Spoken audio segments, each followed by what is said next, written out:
Hello everyone, I am a 27-year-old woman, and I found myself in the role of a guardian for my 10-year-old sister. This responsibility fell on my shoulders because our parents, who had never been inclined towards parental duties, made it abundantly clear from my childhood that they were not ready for the responsibilities of parenthood. My mother conceived me in the hopes that I would be a miracle fixer for their crumbling marriage, and my father, perhaps to avoid further disputes, went along with it. However, their plan backfired spectacularly, turning my life into a living nightmare. They consistently neglected me, both physically and emotionally, ignoring their obligations. Despite a few instances where teachers noticed marks on me, my parents brushed it off as mere clumsiness, preventing me from receiving the help I desperately needed. When I turned 11, my first therapist advised me to be submissive and try to work things out with my parents. Unfortunately, this approach proved futile. I had to change therapists multiple times before finding one who advocated for my mental peace, urging me to leave my toxic home environment. However, financial constraints made it impossible for me to leave until I turned 18. While I was working to save money, my mother manipulated and guilt-tripped me, labeling me as selfish for wanting to break free. By the time I was 16, I had made it clear that I was biding my time until I could escape. My parents eventually gave up on me, which meant losing their financial support, but also gaining freedom from their constant interference. When I was 17, my mother became pregnant at the age of 42. Amidst the chaos of the pregnancy, my parents were preoccupied with the new baby, so much so that they helped me move out quickly, eager to convert my room into a perfect nursery. Although this made my departure easier, it left me with mixed feelings, relief for escaping, yet a lingering sense of being replaceable. Despite these challenges, I endeavored to stay strong and moved out, determined to create a better future for myself. At the age of 18, life was genuinely wonderful. By the time I reached 20, I secured a job, earned a place on the dean's list, and could afford an apartment all to myself. It was a time of triumph and independence. But this blissful phase was about to shatter. One day, my parents arrived unannounced, accompanied by my younger sister. They handed her to me, explaining that she was more trouble than they could handle, and that I should be the one to care for her. I was caught off guard, and before I could fully grasp the situation, they left, leaving me holding my 3-year-old sister. In my state of confusion, I reached out to my friends, who had become my most significant support system over the past 3 years. Their advice was unanimous. It was better for my sister to be with me, as she could have a better life than I ever did. 3 of my friends rallied around us, essentially becoming surrogate parents for my sister.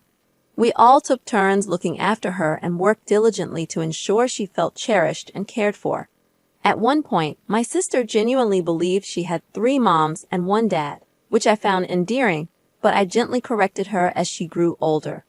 Throughout this time, my parents were off traveling and enjoying their lives, as evident from their social media posts. I'm relieved that my sister didn't experience the neglect I did, but when she turned 8, she started questioning why our parents never attended any of her events. I didn't want her to feel abandoned, so I told her that our parents were busy with their work, which made it challenging for them to visit us as frequently as they'd like. While she accepted this explanation, it was evident that she wasn't entirely satisfied with it. To address her concerns, I arranged therapy for her and reached out to our parents, urging them to visit whenever possible. Unfortunately, due to unforeseen circumstances, such as the pandemic, they were unable to do so. That's why, just a week ago, on my 27th birthday, I extended an invitation to my parents. I wanted them to visit, and they did. However, their behavior shattered me. When they arrived, they acted as if everything was back to normal. My mom immediately began criticizing every aspect of my apartment, while my dad opened a bottle of whiskey and refused to engage in any conversation that didn't revolve around his thoughts or desires. My mom also tried to dictate changes to my room, and when my sister returned from her ballet class with one of my friends, my mom approached her for a hug.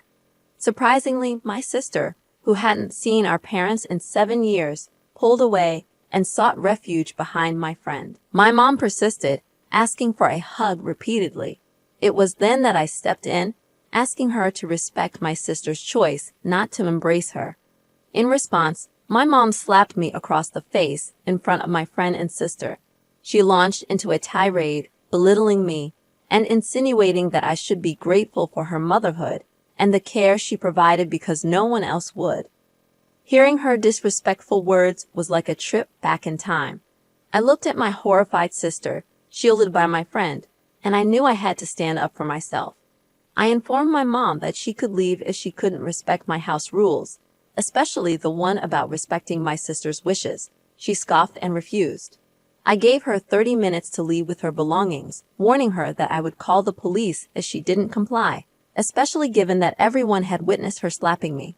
She dared me to do it, so I did just that. I called the cops. The situation wasn't pleasant. My mom and dad both called me names, but my friends, sister, and others present thought I did the right thing. I'm torn between not wanting to be an a-hole and standing up for myself and the people I care about. I truly appreciate the overwhelming support from you all. I didn't mention it in my previous update, but I pressed charges against my mom for slapping me. The mark of her hand was visible on my cheek, and my friend and sister confirmed to the police that she had indeed slapped me.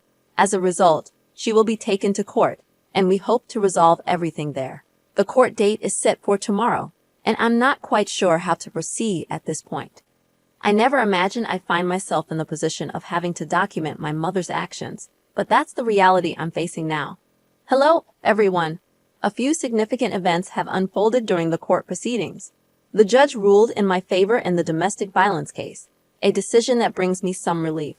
Additionally, the court was informed about the situation with my sister and suggested that I take over her legal guardianship. I hadn't considered this possibility before, but when the court proposed it, I thought it could be a great solution. I agreed, and 2 days ago, I officially became my sister's legal guardian. My friend mentioned that my sister was deeply affected by witnessing our mother's abusive behavior towards me. Despite her previous excitement about meeting our parents, seeing them mistreat me changed her perspective. Now, she no longer wishes to be with them. Honestly, my sister makes me feel more valued and appreciated than anyone else ever has. I firmly believe I did the right thing by standing up for myself, and I refuse to feel guilty for it. On another note, it's been 3 years since I last saw my ex-wife. We had been in a relationship for 7 years, starting as high school friends and then becoming lovers. Our bond was strong, but when I landed an internship at a prestigious law firm, my girlfriend insisted we get married immediately. I tried explaining that while I was earning enough to sustain us, waiting until I was on the payroll or earning a larger income would be more sensible. However, she was unwilling to wait, feeling that her youth was slipping away, and she wanted to be married to me as soon as possible. I had a hunch that one of the primary reasons she wanted to get married was the social pressure surrounding us. Her friends and cousins were vocal about their disapproval of our decision to delay marriage. Eventually, I relented, believing that with a bit more effort, I could strike a balance. This way, I could make her happy while also securing a financially stable future. So we got married when I was just shy of 28. My wife was overjoyed that we were finally married, and she no longer doubted my affection for her, having finally put a ring on it. Our wedding was quite extravagant, and my wife didn't want to compromise on any of her plans. She also limited our parents' financial contributions to a certain amount, with 60% of the costs covered by us and the remaining 40% by our parents. Within the portion we paid for, I covered about 75% of it. Understandably, it would take some time for my finances to recover from this significant expenditure, and I estimated it would take around 5 years. However, I had faith in my ability to do so. Fortunately, about 2 months after the wedding, I received a remarkable job opportunity. It required me to relocate out of state for 6 to 9 months, but it promised a substantial increase in income, around 300 times my current salary. I was ecstatic about the prospect, shared the news with my wife, and received her enthusiastic approval. One of the things I cherished most in our relationship was our mutual desire to see each other succeed in our respective fields. Her encouragement was both expected and deeply appreciated. During the first 2 months of my new job, I received frequent calls, some of which I couldn't answer due to my busy schedule and time zone differences. This occasionally led to arguments, as my partner felt I wasn't focusing enough on our relationship. However, I tried my best to make her feel loved and appreciated, doing everything I could from my new location, including making regular phone calls. I made every effort to call her whenever I could, and on the occasions I couldn't, I tried my best to compensate for it later. Our relationship improved slightly during this period, but it was short-lived. By the 4th month of my absence, my wife's interest in calling dwindled. She claimed to have found hobbies that kept her occupied and tired, leading to fewer conversations. I trusted her explanation at the time, unaware that her hobbies involved other men. But we'll get to that shortly. Upon completing my work, it was our first anniversary. Eager to surprise her, I returned home, hoping to find my wife overjoyed at my return. Instead, I walked in on her being intimate with 2 men in our bed. As they were engrossed in their activities, they didn't notice me standing in the doorway. In that moment, I realized I no longer wanted to share a home with her. I called my boss, who appreciated my work and offered me another 9-month contract. I left the house without explaining much to her. Strangely, when she asked if I was coming back, she seemed almost relieved. I couldn't comprehend her reaction.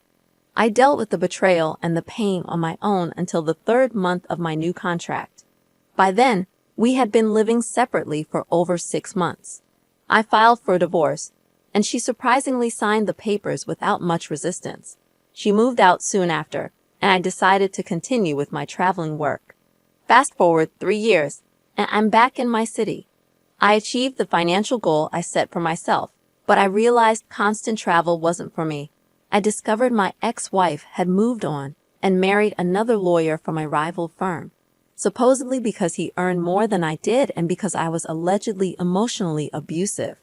I understood the financial aspect, but I couldn't fathom the accusation of emotional abuse. I felt hurt, yet I tried not to let it consume me. She hadn't spoken to me for years, even when we encountered each other at the courthouse for the last time. However, fate intervened when one of my clients sought my representation during his divorce. He believed the division of assets was unfair, and upon researching the case, I discovered he was right. Additionally, my ex-wife's new partner was representing the client's wife, creating a conflict of interest. As I delved into the evidence and conducted research, I received a call from a familiar number. It was my ex-wife. She was hysterical, explaining that she had discovered her husband's infidelity with a client. An improper relationship between a lawyer and a client could lead to the lawyer's disbarment. I asked her why she thought I could help her in this situation. She claimed she knew I wasn't in the States, a blatant lie, and suggested that due to my influential parents, I might be able to prevent her partner from getting disbarred. This was the same woman who had treated me as if I were invisible, someone who had disregarded me entirely. Suddenly, she wanted my help with something so crucial. I found her request dubious, to say the least. Anticipating a legal battle against him, I hired a private investigator to verify my ex-wife's claims. What I discovered was even juicier. He was not only cheating on my ex-wife, but with my client's soon-to-be ex-wife. It was too significant to ignore, so I took action. I presented a better settlement to the court, revealing the lawyer-client affair. I informed the Bar Association about their inappropriate relationship, using my boss as a reference. I shared this situation with my friends, and most of them thought I was wrong for reporting his misconduct. They accused me of meddling when I should have minded my own business. I'm curious if you all share their perspective. Do you believe I'm in the wrong? And if so, why? I appreciate your kind words. They mean a lot. Generally, I don't let others' opinions affect me, given my profession. Thick skin is a requirement in my line of work. However, when friends cast doubt on my actions, it does make me question myself. Your support and shared experiences are incredibly reassuring. Recently, I learned that my ex-wife's partner was disbarred, leaving him without a source of income. Considering my ex-wife's obsession with brand names, this situation won't sustain her lifestyle. I can't say I feel guilty about it. My ex-wife finally figured out my involvement and called me, berating me for my actions. In her eyes, I should have respected her partner and refrained from filing a complaint. She accused me of twisting her words to win a trivial case. I disagreed but listened to her rant and promptly blocked her. Frankly, I'm content being out of touch with her. Diego, I believe I'd have made the same choice, or perhaps even a more severe one. You had evidence vital to your case, and you used it. I don't see that as unethical. You did minimal harm to her, dude. She's just being overly dramatic. Your friends aren't being fair if they think protecting a cheater is more critical than your case. You did the right thing. Her partner deserved to be reported. He shouldn't be in a profession where he can't maintain proper boundaries and etiquette. Thank you for tuning in today, everyone. If you have your own story to share, please email us using the address provided in the description below. Also, don't forget to like and subscribe. It greatly supports the channel. We'll catch you in the next episode.